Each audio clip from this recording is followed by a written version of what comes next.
আমরা আজকে এখানে জাম ভর্তা করব। আমি এখানে জামগুলো ফার্স্টে দুটো কাঁচামরিচ এবং জামগুলো ধুয়ে নিয়েছি ভালো করে 2-3 বার। তারপরে অনেকক্ষণ জলে ভিজিয়ে রেখেছিলাম। জলের মধ্যে বেশ কিছুক্ষণ ভিজে রাখতে হবে, কারণ বাজার থেকে আনলে প্রত্যেকটা ফল ভিজে রাখবেন, তাহলে কেমিক্যাল সবটা চলে যাবে।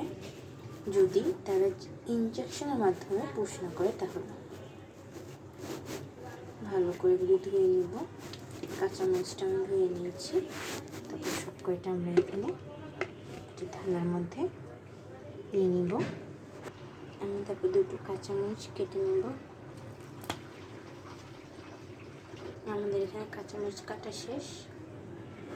এই কাঁচামরিচগুলো আমি দিয়ে দেবো এই জামগুলোর মধ্যে। কাঁচামরিচ বিচি সহ দিয়ে দিয়েছি আমি এখানে। এবার একটু মতে নিব প্রত্যেকটা এরকম করে হাতের সাহায্যে। প্রত্যেকটা দেখুন ঠসঠসা, কিন্তু একেবারে জামগুলো এরকম গাছ থেকে পেরে নিচ্ছি।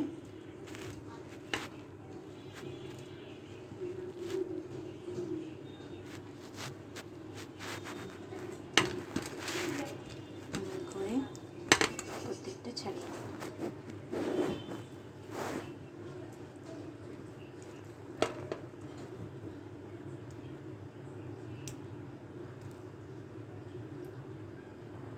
এখন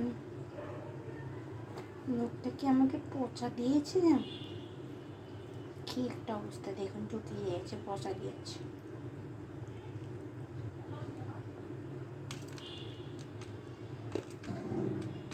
ফেলে দিব দুটুকু নিচেটাকে, বাকিগুলি এটা ফেলে দিয়েছি, বাকিগুলি প্রত্যেকটা নিয়ে নেব।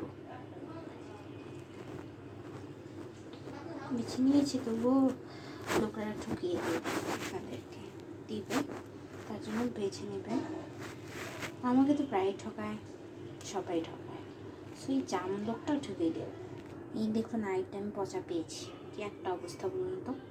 মশাগুলি ন্যাচারাল কোনো উপকারের মনে হয় না, আমার কেমিক্যাল আছে, কারণ মাছি বসলে নাকি কেমিক্যাল থাকে না এবং এরকম একটু নিখুঁত থাকবে না, একটু পচা হবে, একটুখানি এরকম অনিখুঁত হবে, তাহলে হলে কেমিক্যাল মুক্ত হবে।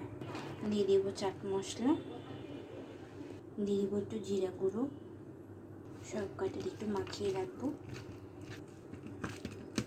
দিয়ে দেবো একটু ধনিয়া গুঁড়ো, মাখিয়ে এটা একটা কৌটো ভরে রেখে দিব। যখন আমি খাবো তখনই লবণ দিয়ে খাবো। তা আপনি এরকম করে কৌটো ভরে রেখে দিতে পারেন, যখন ইচ্ছা হবে তখন কৌটো থেকে বের করে একটু লবণ দিয়ে খাবেন। এখন যদি আমি লবণ দিয়ে দিই জলটা ছেড়ে যাবে, তার জন্য আমি একটু লবণ ব্যবহার করি। আপনারা চাইলে ব্যবহার করতে পারেন, বাট আমি এখন লবণ এখন ব্যবহার করব না। দেখুন আমার জাম ভর্তা কিন্তু রেডি। এবার আমি এটা ফ্রিজে রেখে দেবো, যখন ইচ্ছা তখন খাবো একটু লবণ মেখে।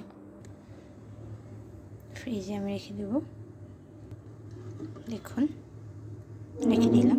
এবার আমার যখন ইচ্ছা তখন আমি বের করে খেবো একটু লবণ মাখিয়ে নিয়ে। আপনারা এভাবে রেখে জাম ভর্তা খেতে পারেন, যখন ইচ্ছে তখন লবণ দিয়ে আমার মতো করে এভাবে মেখে ফ্রিজে রেখে দিতে পারেন, ঠান্ডা ঠান্ডা খেতে পারেন এই গরমের সময়। সবাই ভালো থাকবেন, সুস্থ থাকবেন, এবং আমার এরকম সুন্দর সুন্দর রেসিপি পাওয়ার জন্য অবশ্যই আমার ইউটিউব চ্যানেলে সদস্য হয়ে থাকবেন। অনেক সুন্দর সুন্দর রেসিপি পাবেন এবং হেয়ার সহ ফেসের কেয়ারিং করার টিপস পাবেন। তাহলে দেরি কিসের, তাড়াতাড়ি যান, সাবস্ক্রাইব করে লাইক করে আসুন।